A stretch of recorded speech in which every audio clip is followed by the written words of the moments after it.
Bir wagtda Hazreti Abu Derda meriz bolupdyr da sahabalar miri. Hazreti Abu Derda kan eşdiýansyňyz ulamalardan bir derman sahabaň adyny. Meriz almış. Hazreti Enes bir beýik sahaba şonu sormany bardyr. Aham näjre halyň diýipdir. Hazreti Abu Derda gowy diýipdir o gurrun içinde. Hazreti Abu Derda aýdypdyr. Saňa maňa gerek we derek gurrun.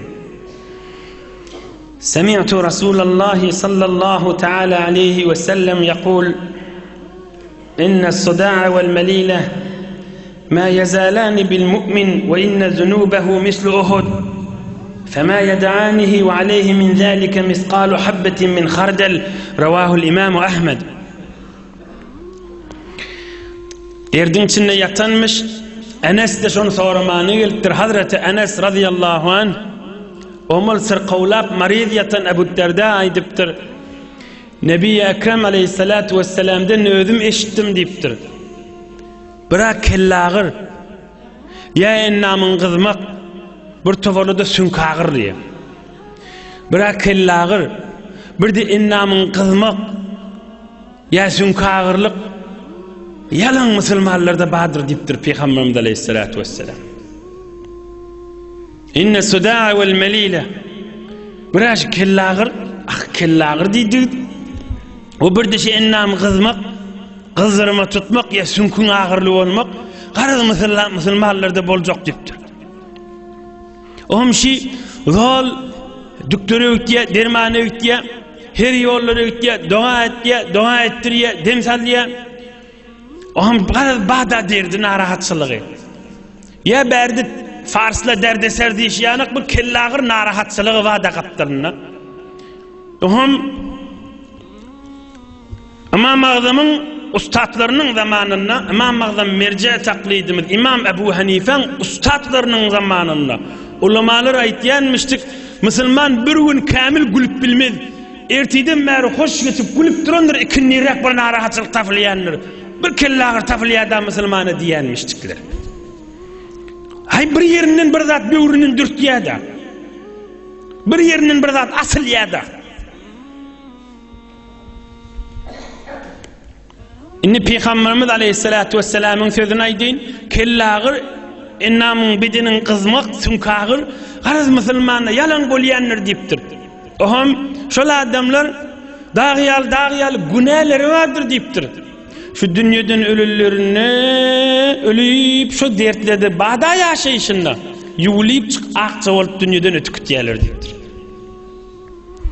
Yuvulayıp çık akça olup dünyadan ötükütüyeler deyiptir. Yuvulayıp çık akça olup dünyadan ötükütüyeler deyiptir. Ey cemaat, Nebi Ekrem aleyhissalatu vesselam'ın derman sözü. Muhammedur Resulullah aleyhissalatu. Eştensiniz İbn-i Sirin'i bir adam geçiptir. Bir adam İmam Azam Ebu Hanife'den bir önçerek geçiptir 30 yıllağı. İmam Azam Ebu Hanife yali müctehitmiş, büyük alim adammış, dağmış. Eştensiniz İbn-i Sirin diş yormanı öktü deyip on gurrunu girmeyin. Bir dünyadan ötüptür. Mumurqav dostu varmış. Yüreğine ağram düşüp şu dostum bir din adam şu dünyadan geçtip ısqından kaçıp kan meriz bolup yatıptır. Ahım bir gün aydıptır. Dostumu öten akşam dişimde gördüm deyiptir.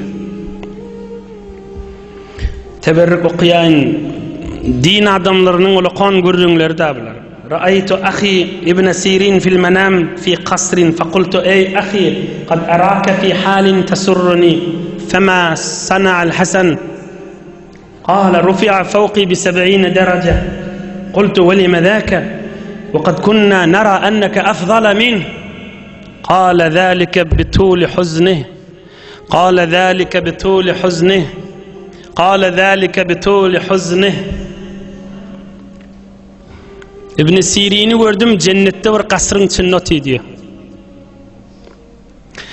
Vakt dostum İbn Sirin yüreğim caylaşat da yüreğim buz yalı oladı da qavu yerde göradım da deydim. Hani İmam Hasan yerde diye aytdım. Nebi Ekrem'in aktığı İmam Hasan'na ha başka bir Hasan-ı Basri deyip biri geçiptir. Onna ol aytdı 70 derece menden yukarıda diye aytdı. O men doğasımdan soradım. Biz hemme adamla sen ibadetin ondan kan, sen ilmin ondan kan, sen ondan derecen yukarı deyip biz hesap etdik. O näme sebepten derecesi yukarı boldy deyip soradık. Onna ol cevap berdi, on menden gaýgysy kanny. Şoň menen 70 derece menden yukarıda boldy diýip aýtdy. Qala zalika bituli huzni, gaýgysy kandy diýipdir. Gaýgysy kan bol Hudaý kan çagyrýardy diýipdir. Can Hudaý gaýgy maňsatma. Can Hudaý şu müşkül maňsatma. Can Hudaý kıyamet derece. Can Hudaý hesap kitabım. Can Hudaý kabirde rahat yatmam. Can Hudaý ya oglu dünýeden ötüpdir. Her ýadyna düşýär. Can Hudaý oglanlarynyň dostlaryny görýär, ýüregi ýanyp geçýär. Ya öýü bar ya ýeri boş, ýüregi ýanyp geçýär. Can Hudaý hiç näşükürlük dedenak imanny kamil şükrüň de etebinne emma her bir ýüregi agyryp, ýüregi tiýik çekip, ýüregi ýanyp geçenni bir Hudaý çagyrýar. Hudaý çagyrýarlygynyň ýanyňky zinanasynyň da habary ýok.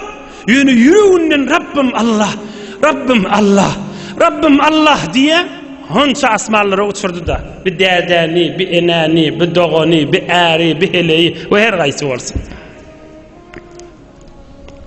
Mın derecesi olu konmalı, mın gaýgysy känti diýipdir.